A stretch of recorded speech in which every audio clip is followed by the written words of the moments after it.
Suryapet municipal ఎన్నికల ప్రచారం హోరాహోరీగా కొనసాగుతుంది. మాజీ మంత్రి జగదీష్ రెడ్డి సూర్యాపేటలో విస్తృతంగా ప్రచారం చేస్తున్నారు. కాంగ్రెస్ పార్టీని ప్రజలు నమ్మేలా లేరని, అసెంబ్లీ ఎన్నికల్లో ఇచ్చిన హామీలు నెరవేర్చలేదన్నారు. సూర్యాపేట మున్సిపాలిటీపై గులాబీ జెండా ఎగరేస్తామని ధీమా వ్యక్తం చేశారు. మరింత సమాచారాన్ని మా ప్రతినిధి రమేష్ అందిస్తారు.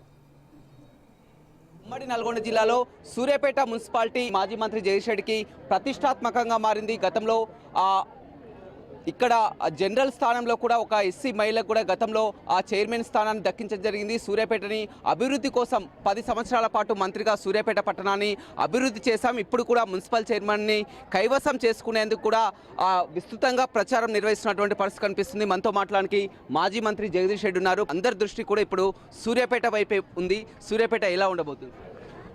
వాస్తవానికి మీరు చూస్తున్నారు, ఏ వార్డుకు పోయినా భారీగా కోలాహలం కనబడుతుంది. ప్రజల్లో బీఆర్ఎస్ పార్టీకి మద్దతు కనబడుతుంది.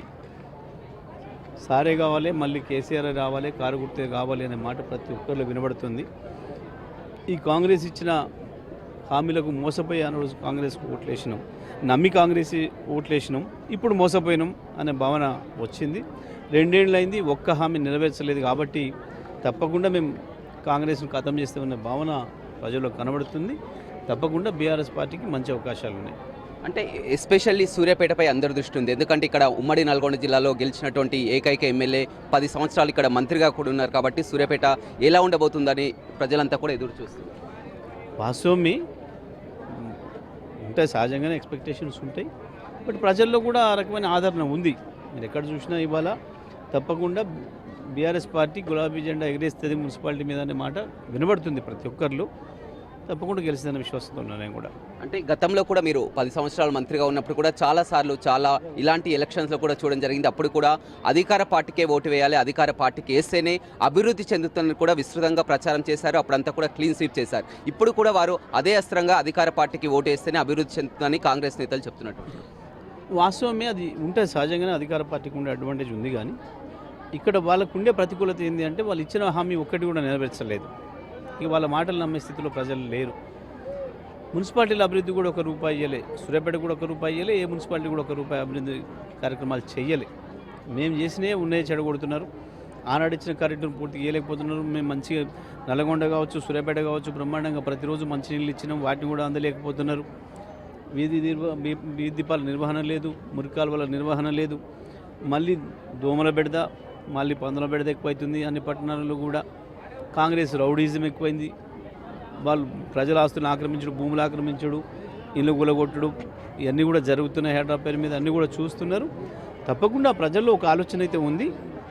కాంగ్రెస్ పార్టీని నమ్మడానికి వీల్లేదనే భావన అయితే ప్రజల్లో ఉంది. అంటే సూర్యాపేటలో వాళ్ళు కాంగ్రెస్ పార్టీ చైర్మన్ అభ్యర్థిని ముందుగానే ప్రకటించుకోవడం జరిగింది. విస్తృతంగా ప్రచారం కూడా నిర్వహిస్తున్నటువంటి పరిస్థితి. అది వారికి అడ్వాంటేజ్గా మారే అవకాశం లేదండి. వాస్తవానికి అది వారి బలహీనతను తెలియజేస్తుంది. ఎందుకు అనంటే కాంగ్రెస్కున్న చెడ్డ పేరును పోగొట్టుకోవడానికి మళ్ళీ ఏ రౌడీని తీసుకొచ్చి పెడతారో, ఎవరిని తెచ్చి పెడతారో, దొంగోడి చేతికి తాళం చేయట్లే ఇవ్వాలని చెప్పి ప్రజలు ఆలోచిస్తున్నారని చెప్పి ఒక అభ్యర్థిని ప్రకటిద్దామని చెప్పి, వాస్తవానికి నిన్నడానికి ఆయన కాంగ్రెస్ పార్టీ కాదు, రాజకీయాలు లేవు, ఆయన ఒక కాంట్రాక్టరు.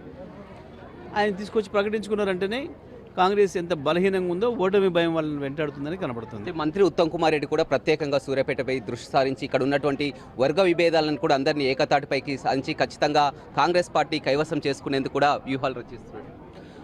వాస్తవమే, ప్రజలు కూడా చర్చ చేసుకుంటారు దానిపైన.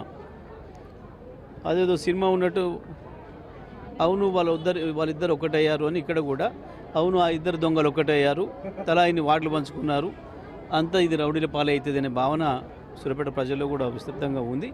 అందుకనే ఆ భయంతోనే మధ్య అభ్యర్థిగా ఒక ఆయన తీసుకొచ్చేసేసి ప్రకటించుకున్నారు. వాస్తవమే ఉత్తమ్ కుమార్ ప్రత్యేకమైన దృష్టి పెట్టిండు. సీఎం ఆఫీస్ నుంచి ప్రత్యేకమైన ఇన్స్ట్రక్షన్స్ వస్తున్నాయి. మా వాళ్ళని భయపెట్టిస్తున్నారు. ప్రతి వార్డుల్లో ఏ కేసులు లేని వాళ్ళు, ఎన్నడూ కూడా అసలు పోలీస్ స్టేషన్ అంటే తెలియని వాళ్ళు, ఒక ఎఫ్ఐఆర్ అంటే తెలియని వాళ్ళని కూడా మా కార్యకర్తల్ని పోలీస్ స్టేషన్కి బైండ్ ఓవర్ పేరు మీద రమ్మని చెప్పి పొద్దు నుంచి సాయంత్రం దాకా కూర్చోబెడుతున్నారు, ఊరికనే పంపిస్తున్నారు.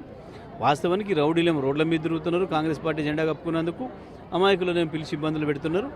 ఇవన్నీ కూడా జరుగుతున్నాయి. వాళ్ళ అధికారాన్ని ఎట్లా వాడాలనో అట్లా వాడుతున్నారు. పోలీసులను ఇష్టం వచ్చినట్టుగా వాడుతున్నారు.